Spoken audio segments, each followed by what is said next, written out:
खोलिया बाटो भइसकेका थियौँ कसैले ल्याउनु पनि नहुने खाना पनि ल्याएर सबैले बेचेर आज खोजी तलासी गर्दाखेरि यति भेटियो तिन्ने छन् पर भाउबाट आयो यो सदा 4 दिनमा बनाउने भयो आइयौँ त मदिरा मुक्त गाउँ बनाएर उदाहरणीय काम गर्दै बाजुरा जिल्ला हिमाली गाउँपालिका वडा नम्बर 6 पानी टोलका यी महिला दिदीबहिनीहरू आदरणीय दर्शकहरू रक्सी खाएर झै झगडा बढिसकेपछि महिला दिदीबहिनीहरूले यो उदाहरणीय काम अगाडि बढाएर अहिले मदिरा मुक्त पानी बनाइसक्नु भएको छ। भएका घ्याम्पाहरू पनि सबै तोडफोड गरिसक्नु भएको छ। भएको रक्सी पनि नष्ट गरिसक्नु भएको छ। हालेका यी रक्सीका ड्रमहरू पनि नष्ट गरिसक्नु भएको छ र बाहिरबाट लिएको यो विदेशी रक्सीहरू पनि उहाँहरूले आज पोखेर अझै उदाहरणीय काम गर्नुभएको छ।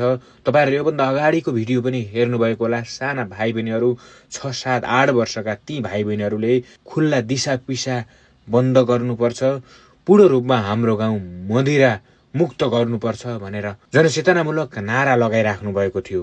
हो, यही गाउँका ती भाइ बहिनीहरू हुन्। जब आमा शिक्षित हुन्छन्, जब आमा सभ्य समाज निर्माण गर्न हिँड्छन्, तब त्यहाँका बाल बच्चाहरू पनि सभ्य बन्छन्।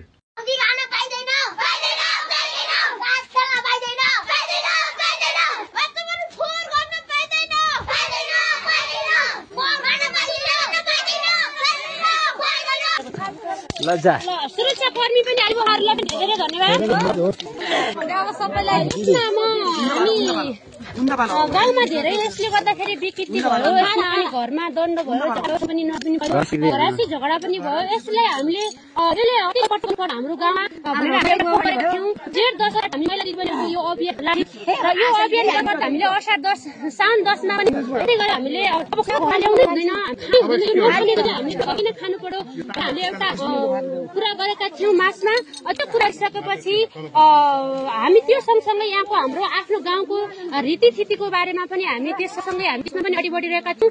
त्यो गर्दा गर्दै पनि यहाँ पसलेहरूले ल्याएर यो आफूसीमा बेचेर अनि कसैले जानकारी नगरेर बच्चालाई बेचेर अनि बाहिर खाएर हल्ला गरेर अनि गाउँमा झगडा भयो, द्वन्द्व भयो।